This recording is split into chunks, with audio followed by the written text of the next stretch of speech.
ठीक है, क्या होगा कि populations of different organisms will interact with each other then it is called a community। मतलब एक कम्युनिटी क्या होता है, जब एक डिफरेंट ऑर्गेनिजम्स होते हैं, जब डिफरेंट तरह के ऑर्गेनिजम्स एक जगह पे रहते हैं और एक दूसरे के साथ इंटरेक्ट करते हैं अपने सर्वाइवल के लिए, अपने डिपेंडेंसी के लिए, तो उसको हम क्या कहते हैं, एक कम्युनिटी कहते हैं। ठीक है, जैसे कि ह्यूमंस का पॉपुलेशन एंड डॉग्स का पॉपुलेशन, ह्यूमंस का पॉपुलेशन, काउस का पॉपुलेशन, दो पॉपुलेशंस हैं और वो दोनों क्या कर रहे हैं, एक दूसरे के साथ इंटरेक्ट कर रहे हैं। जैसे कि हम लोग का पॉपुलेशन है और काउस का पॉपुलेशन है। ठीक है, हम लोग काउ से क्या निकालते हैं, दूध निकालते हैं और हम उसको खाना देते हैं। वैसे हम लोग नहीं देंगे तब भी वो लोग खाएंगे, लेकिन फिर भी क्या है कि वो हम लोग एक दूसरे के लिए म्यूचुअली बेनिफिशियल है। तो वो क्या होता है कि हम लोग एक साथ रहते हैं, इसको क्या कहते हैं, कम्युनिटी कहते हैं। ठीक है, अब देखो ये एक दूसरे के ऊपर बहुत तरह से डिपेंडेंट होते हैं कि अपना सर्वाइवल के लिए। कहीं कहीं पे क्या होता है कि सर्वाइवल का मतलब ये होता है खाना नहीं, सर्वाइवल का मतलब होता है कि जिंदा रहना। ठीक है, बाकी लोगों से बच कर रहना, जिंदा रहना। ठीक है, एक एग्जांपल है तुम लोग का क्रैब। ठीक है, क्रैब, ठीक है, वो किससे बच कर रहता है, जो बड़े बड़े फिश होते हैं, जो फिश को खाने के लिए आते रहते हैं, उनसे बचने के लिए वो क्या करता है कि एक ऑर्गेनिज्म, जिसका नाम क्या है उनको याद नहीं आ रहा है, वो ऑर्गेनिज्म क्या होता है, उसका टेंटेकल्स होते हैं और ऊपर से वो क्या करता है कि उसका टॉक्सिन्स रिलीज करता है। ठीक है, तो उससे क्या होता है कि क्रैब जो है वो जो ऑर्गेनिज्म है वो मूव नहीं कर पाएगा। ठीक है, वो ऑर्गेनिज्म क्या नहीं कर पाएगा, लोकोमोशन नहीं कर पाएगा, मतलब वो एक जगह पे फिक्स होकर रहता है। पर उसके पास क्या है, टॉक्सिन्स है, मतलब वो जहरीला है। ठीक है, अब क्रैब को बहुत सारे लोग खाने के लिए आते हैं, लोग और बहुत सारे फिशेस जो भी खाने के लिए आते हैं, तो वो क्या करता है, क्रैब जो है उस ऑर्गेनिज्म को अपने सर के ऊपर बैठा लेता है और घूमते रहते हैं। ठीक है, क्यों, क्योंकि वो जो ऑर्गेनिज्म है, क्योंकि देखो नीचे वाला जो पोर्शन है उसको, उसमें टेंटेकल्स नहीं है और टॉक्सिन्स नहीं है, ऊपर वाला पोर्शन में टेंटेकल्स है, टॉक्सिन्स है। क्या होगा कि उसको सर के ऊपर बैठा के घुमाते रहेगा इधर उधर। ठीक है, क्योंकि जब कोई उसको खाने के लिए आया, ऑक्टोपस या फिर कोई भी सार कुछ खाने के लिए आया, तो ये जो है ऊपर वाला वो क्या करेगा, रिलीज कर देगा टॉक्सिन। इससे क्रैब को क्या हेल्प होता है कि वो बच जाता है, जिंदा रहता है, सर्वाइव कर जाता है। और उस ऑर्गेनिज्म को क्या हेल्प होता है कि वो मूव नहीं कर पाता और इसके मुंडी को बना के वो फिर घूमने लगेगा। ठीक है, ये होता है। तो ये दोनों जो है ये रियल केस है, ये जो है ये दो अलग अलग पॉपुलेशन है।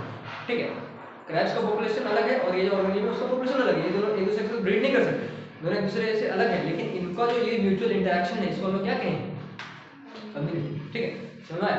इतना तक पहले लिखो।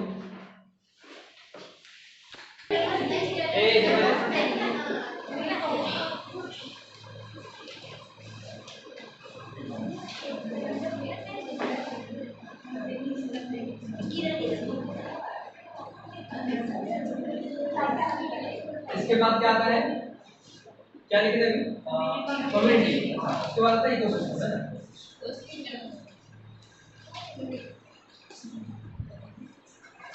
इकोसिस्टम क्या होता है,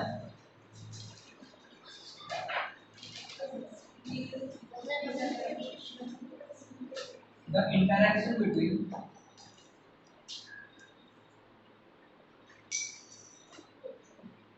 बायोटिक कंपोनेंट्स और उसको हम लोग क्या बोलते हैं, कम्युनिटी। ठीक है,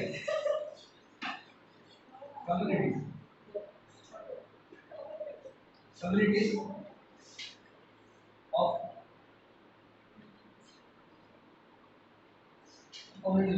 communities with the environment or abiotic components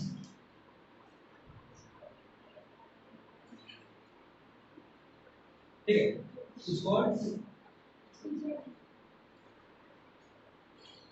ecosystem।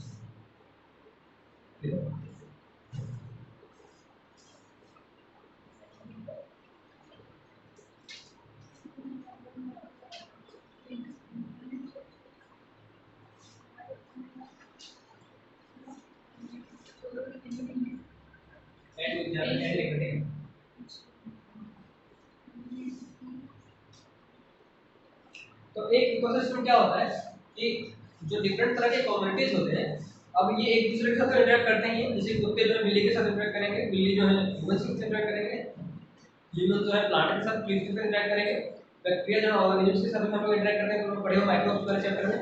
सब ये जो बायोटिक कंपोनेंट्स है एक दूसरे के साथ इंटरेक्ट करेंगे, पर अल्टीमेटली ये जो बायोटिक कंपोनेंट्स हैं ये इनको छोड़कर भी बायोटिक कंपोनेंट्स के साथ भी वो इंटरेक्ट करते हैं, ठीक है। तो जो बायोटिक कंपोनेंट्स हैं वो जब बायोटिक कंपोनेंट्स एक दूसरे के साथ इंटरेक्ट करेंगे, फिर वो जो बायोटिक कंपोनेंट्स है बायोटिक कंपोनेंट यानी कि एनवायरनमेंट के साथ, नॉन लिविंग एनवायरनमेंट के साथ, नॉन लिविंग सराउंडिंग के साथ जब इंटरेक्ट करेंगे, इस तरह के इंटरेक्शन को हम लोग क्या कहते हैं, इकोसिस्टम कहते हैं, ठीक है। तो यूजुअली इकोसिस्टम में क्या होता है, किस तरह के प्रोसेसेस होते हैं, जैसे कि प्लांट फोटोसिंथेसिस करता है, ठीक है। तो फोटोसिंथेसिस करेगा प्लांट, तो उसमें क्या क्या चीज आएगा फोटोसिंथेसिस में, एक तो उसका बायोटिक कंपोनेंट्स क्या क्या है, उसका जो भी उसका प्लांट का पार्ट है, स्टोमाटा जो भी, ठीक है, गार्ड से ये सब सारा, ठीक है। और उसके बाद एबायोटिक कंपोनेंट्स क्या होगा, एटमॉस्फेयर जो है उसमें से ऑक्सीजन जो है, कार्बन डाइऑक्साइड है, हमारा सनलाइट जो है वो एबायोटिक कंपोनेंट है, वाटर जो है वो एबायोटिक कंपोनेंट है, और जितने सारे भी न्यूट्रिएंट पार्ट्स हैं जिसके फास्फोरस और नाइट्रोजन जो भी वो मिनरल्स लेके जाता है जमीन से, वो सब सारे जितने सारे क्या है एबायोटिक कंपोनेंट्स हैं।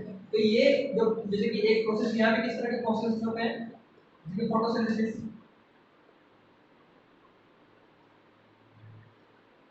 ये एक इकोसिस्टम में होता है, ठीक है, ये एक इकोसिस्टम में होता है, ठीक है। और बताओ और किस तरह के प्रोसेस होते हैं, जितने सारे ऑटोट्रॉपिक न्यूट्रिएंट्स होते हैं सब एक इकोसिस्टम से ही हो सकता है, मतलब बायोटिक एंड एबायोटिक कंपोनेंट्स का इंटरेक्शन से ही हो सकता है, ठीक है। तो ये होता है एक इकोसिस्टम। अब अगर बहुत सारे इकोसिस्टम्स को मिला दिया जाए, ठीक है, अगर बहुत सारे इकोसिस्टम्स को मिला दिया जाए, इतने सारे इकोसिस्टम्स को अगर मिला देते हैं हम लोग एक जगह पे जो रहते हैं, उनको हम लोग क्या बोलेंगे, एक बायो, ठीक है। अब देखो ये इतना इजी नहीं है, बायो मतलब बहुत सारे इकोसिस्टम को मिलाना, वैसा नहीं। देखो जो इकोसिस्टम्स होते हैं एक जगह पे बहुत सारे एग्जिस्ट करते हैं, सपोज एक क्या है कि rain forest ecosystem, rain forest में सबसे अच्छा एग्जांपल है फॉरेस्ट ग्रासलैंड इकोसिस्टम देख लो तुम, ठीक है।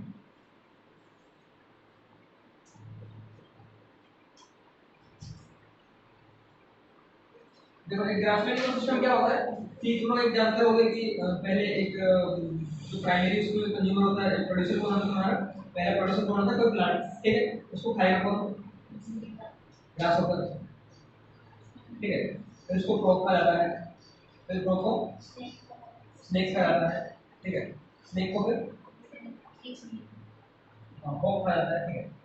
अब देखो ये टॉप पर है, तो ये ग्रासहोपर का एक पॉपुलेशन होगा, ये अलग ऑर्गेनिज्म है, इसका एक पॉपुलेशन होगा, फ्रॉग का अलग पॉपुलेशन होगा, स्नेक का अलग पॉपुलेशन होगा, फ्रॉग का अलग पॉपुलेशन होगा, ये लेकिन सब के सब मिलकर क्या बनाएंगे, एक कम्युनिटी बनाएंगे, ठीक है। ये कम्युनिटी जो है फिर बाद में किस तरह से इंटरेक्ट करेगा, एयर के साथ, वाटर के साथ, सनलाइट के साथ, ठीक है। अब ये पूरा टोटल मिलकर क्या बनेगा, इकोसिस्टम बन जाएगा, ठीक है। जो इकोसिस्टम बना, अब देखो क्या होगा कि ये जो इकोसिस्टम है ये किस कहाँ पे है, एक ग्रासलैंड में है, और इसके साथ हो सकता है एक जगह पे क्या हो, वहाँ पे एक पॉन्ड भी हो, ठीक है ना, पॉन्ड इकोसिस्टम का मतलब साइड में पॉन्ड है, सपोज पानी का एक छोटा सा तालाब है, पॉन्ड इकोसिस्टम। पॉन्ड इकोसिस्टम में क्या होगा, सबसे पहले कौन होंगे, छोटे एक्वाटिक प्लांट्स, ठीक है, छोटे एक्वाटिक प्लांट्स, फिर उनको उनके ऊपर चलने वाले कौन होंगे, प्लैंक्टन्स होंगे, फिर प्लैंक्टन्स को कौन खाता है, स्मॉल फिश, फिर स्मॉल फिश को कौन खाता है, बिग फिश या फिर लार्ज फिश, ठीक है। तो ये क्या है, एक एक्वाटिक इकोसिस्टम है जो हम लोग एक्वेरियम इकोसिस्टम बोलते हैं। उसी तरह से रेन फॉरेस्ट में भी इकोसिस्टम होता है, ठीक है। उसी तरह से हम लोग का लैंड जो है, ह्यूमन यहाँ पे जो हम लोग रहते हैं ये वाला भी एक इकोसिस्टम है, टेरेस्ट्रियल इकोसिस्टम। इस तरह से बहुत तरह के इकोसिस्टम है, ठीक है। तो ये जो बहुत तरह के इकोसिस्टम है, लेकिन ये तो कभी-कभी एक साथ एग्जिस्ट भी करते हैं। तो जैसे कि ये दोनों जो इकोसिस्टम का एग्जांपल दिया ना, ये एक जगह पे भी तो एग्जिस्ट कर सकते हैं। सपोज एक मतलब ग्रासलैंड है, बड़ा सा सवाना, जो कि बड़ा सा ग्रासलैंड है, वो जंगल नहीं है, उसको जंगल बोला जाता है, सवाना जंगल नहीं है, वो एक्चुअली जंगल नहीं है। वहाँ पे क्या होता है, ये बड़ा बड़ा घास होता है, ठीक है, पूरा फ्लैट है और बहुत कम ट्रीज है। जंगल मतलब क्या, घना जंगल होता है, जिसको हम फॉरेस्ट बोलते हैं, क्या होता है, बहुत घना होता है। पर सवाना जो है ग्रासलैंड है, ठीक है, वहाँ पे बहुत ज़्यादा ग्रासेस है, ग्रासलैंड है, वहाँ पे चलने वाले जीव बहुत है, जैसे कि हमारा जितने तरह के रेनडियर मिलेंगे उनको, जितने तरह के ये इसी तरह के उनको लायन टाइगर, ये जो कैट स्पीसीज है ये वहाँ पे मिलते हैं, डियर स्पीसीज उनको हाथी मिल जाएगा, ठीक है, जो भी चलने वाले जानवर ये सब वहाँ पे मिलते हैं। तो ये एक ग्रासलैंड का इकोसिस्टम है, और उसी के पास सबको एक जगह है जहाँ पे कि प्लॉट है, उस प्लॉट, वो जो प्लॉट है वो किसके साथ इंटरेक्ट करता है, ये वाले इकोसिस्टम के साथ इंटरेक्ट करता है। और उस प्लॉट में क्या है, इनका दुनिया अलग ही है, यहाँ पे फिशेस रहते हैं, ये लोग किसके ऊपर डिपेंडेंट रहते हैं, उस एटमॉस्फेयर के ऊपर, उसका सनलाइट के ऊपर डिपेंडेंट रहते हैं, उसका एक्वाटिक प्लांट के ऊपर डिपेंडेंट रहते हैं, जो प्लैंक्टन्स के ऊपर डिपेंडेंट रहते हैं। लेकिन ये दोनों कभी ना कभी इंटरेक्ट करते हैं, ये लोग पानी पीने आते हैं, ये लोग यहाँ से कुछ न्यूट्रिएंट्स मिनरल्स लेते हैं, ठीक है। ये जो दोनों एक दूसरे से इंटरेक्ट करते हैं, यहाँ पे चीज क्या है कॉमन है कि ये दोनों क्योंकि एक जगह पे है, सेम एरिया में है, तो क्या होगा, इनका जो लैंड टाइप होगा, सॉइल टाइप जो होगा, वो दोनों ही सेम ही होगा, ठीक है, ठीक है, ठीक है। यहाँ पे जिस टाइप का सॉइल होगा, यहाँ पे उस टाइप का सॉइल होगा, ठीक है। तो कुछ चीज कॉमन होता है, क्या, सॉइल टाइप, ठीक है ना, सॉइल टाइप कॉमन होगा, और टेम्परेचर को उस एरिया का टेम्परेचर या फिर हम लोग क्या बोलते हैं क्लाइमेट जो है, उसका क्लाइमेटिक कंडीशंस वो भी सेम ही होगा, क्योंकि दोनों पास पास में है। तो यहाँ पे अगर यहाँ पे बारिश तो यहाँ पे नहीं होगा, हो गई, ठीक है, रेनफॉल टाइम और इस तरह का कुछ चीजें जो कि वहाँ पे सेम ही होगा, ठीक है। वाटर अवेलेबिलिटी, ठीक है, ये सब चीज जो है कुछ चीजें जो है वो सेम रहती है, ठीक है। कितना सनलाइट वहाँ पे आता है,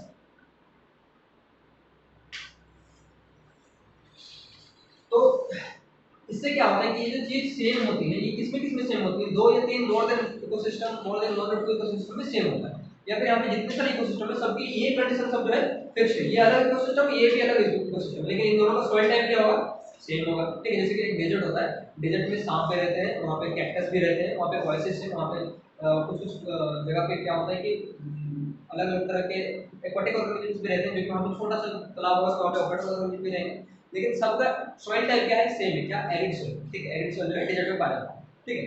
वहाँ पे रेनफॉल कैटेगरी भी सेम ही है, क्योंकि क्या वहाँ पे वाटर अवेलेबिलिटी है, वाटर होता ही नहीं, तो इसलिए उनका लीव्स जो है वो अडैप्ट कर लिए किस तरह से, क्या बनाने के लिए, पानी जो है खुद से यूज करने के लिए, ठीक है। टेम्परेचर, क्लाइमेट, ये सब जो है उनका सेम है, एक जगह पे सेम है, लेकिन वो इकोसिस्टम अलग अलग है, ठीक है। तो ये जो इकोसिस्टम अलग अलग होते हैं, लेकिन उनका कुछ कैरेक्टर्स जो होता है, बायोटिक कंपोनेंट्स हो या फिर बायोटिक कंपोनेंट हो जो कि सेम हो, तो वो पूरा ऐसे इकोसिस्टम जो कि एक साथ इंटरेक्ट करते हैं, तो उन इकोसिस्टम्स को एक साथ बोला जाता है क्या, एक बायोम, ठीक है, उसको कहते हैं बायो। और बायो के एग्जांपल्स क्या है, सवाना, सवाना जो ग्रासलैंड है, ठीक है, तुम लोग नाम नहीं सुने होंगे, तुम लोग थोड़ा सा सवाना ग्रासलैंड बहुत अच्छा ग्रास, सिम्बा कौन देखो, सिम्बा द लायन सिम्बा, ठीक है, बचपन वाला, वो अभी जो नया वाला है वो वाला नहीं, सिम्बा, लेकिन वहाँ पे भी सवाना है, वो जो ग्रासलैंड है, सवाना, सवाना जो है एक दुनिया का बहुत ही बड़ा ग्रासलैंड है, ठीक है, दुनिया का सबसे बड़ा ग्रासलैंड, और उसी के लिए उसका नाम सवाना पड़ा है। और वहाँ पे एक जो सिम्बा जो कार्टून है उसी के ऊपर बेस्ड था, तो वहाँ पे एक शेर रहता है, वही है सवाना, ठीक है। और जैसे हम लोग का थार डेजर्ट है, वो भी एक बायो है, डेजर्ट इकोसिस्टम, थार डेजर्ट, ठीक है, वो भी एक बायो है, वहाँ पे बहुत तरह के इकोसिस्टम है जो कि एक दूसरे के साथ इंटरेक्ट करते हैं, लेकिन उनका ये सब चीज कांस्टेंट है, ठीक है। और भी लोग बोल सकते हो जैसे कि पैसिफिक ओशन, कोई भी ओशन, ठीक है, वो भी एक बायो है, ठीक है। बायो बहुत तरह के हो सकते हैं। और यहाँ पे क्या दिया,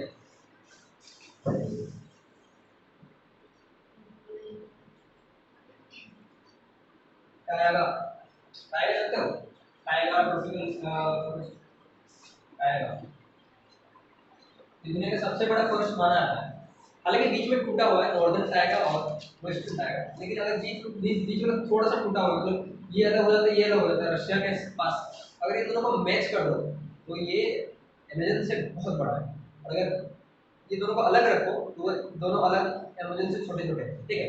तो लेकिन दोनों को अगर ऐड कर दो तो दुनिया का सबसे बड़ा रेन फॉरेस्ट है वो टाइगर है, और ये पाया कहाँ जाता है, नॉर्दर्न रशिया, ठीक है, टाइगर बायो, ये भी एक बायो है, क्यों, वो जो एक रेन फॉरेस्ट है, रेन फॉरेस्ट में बहुत तरह के इकोसिस्टम होंगे, वहाँ पे कहीं पे हो सकता है एक नदी जा रहा होगा, कहीं पे एक तालाब होगा, वो एक रिवर इकोसिस्टम होगा, ये एक पॉन्ड इकोसिस्टम होगा, और वहीं पे ही क्या होगा, एक कोई एक जानवर होगा जो कि भालू या फिर कुछ भी इसी तरह का जो उसका अलग इकोसिस्टम होगा, वहाँ पे कोई रैबिट होगा तो उसका अलग इकोसिस्टम होगा। तो ये दूसरे इकोसिस्टम है, ये सारे के सारे लेकिन एक दूसरे से इंटरेक्ट करते हैं, और इन सब सारा का सारा जो इकोसिस्टम है उनका कंडीशन क्या है, सेम है, क्यों, क्योंकि सारे के सारे कहाँ पे आते हैं, इस टाइगर रेन फॉरेस्ट में आते हैं, मतलब वहाँ पे रेनफॉल हर जगह पे लगभग सेम ही होता है, टेम्परेचर लगभग हर जगह पे सेम ही रहता है, उनका क्लाइमेट जो है पूरा इंडिया टाइगर में लगभग सेम ही रहता है, ठीक है। इसीलिए उसको क्या कहते हैं, एक बायोम कहेंगे, ठीक है, बायो। और भी बहुत सारे हैं, ट्रॉपिकल और coniferous, coniferous forest, coniferous forest, ये जो हम लोग इंडिया में हिली एरिया जैसे हिमाचल प्रदेश, शिमला, ये सब जो एरिया है वहाँ पे जो फॉरेस्ट घना जंगल दिखता है वो कोनिफेरस फॉरेस्ट है, ठीक है।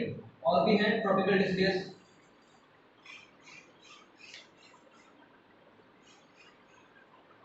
ट्रॉपिकल डेसिडियस जो है यूजुअली ट्रॉपिकल रीजन्स में पाया जाता है, ठीक है। ट्रॉपिक्स ऑफ कैंसर जो कैप्रिकॉर्न है उसके आसपास वाले रीजन है वहाँ पे भी पाया जाता है। तो ये होता है हम लोग का बायो, समझ में आया। और एंड में आता है हम लोग का बायोस्फीयर। अगर बहुत सारे बायोम्स को मिला दिया जाए, यानी कि पूरा एंटायर अर्थ में जितने भी तरह के बायोम्स हैं सबको मिला दिया जाए, उसको कहते हैं बायोस्फीयर, ठीक है। अब बायोस्फीयर का क्या मीनिंग होता है? Zone of life. इसका कुछ और डिस्क्रिप्शन नहीं है। जोन ऑफ लाइफ मतलब जहां पे भी लाइफ पॉसिबल है उसको हम लोग क्या कहेंगे? बायोस्फीयर। फिर बायोस्फीयर कितने तरह का होता है? 3 तरह का। एक है एटमॉस्फेयर, हाइड्रोस्फीयर और लिथोस्फीयर। वो चाहे कोई भी हो, अगर वहां पे एनिमल या फिर किसी भी तरह का इकोसिस्टम एग्जिस्ट कर रहा है तो उसको हम लोग क्या कहेंगे? बायोस्फीयर। तो ये है पूरा एंटायर डिस्क्रिप्शन, समझ में आया?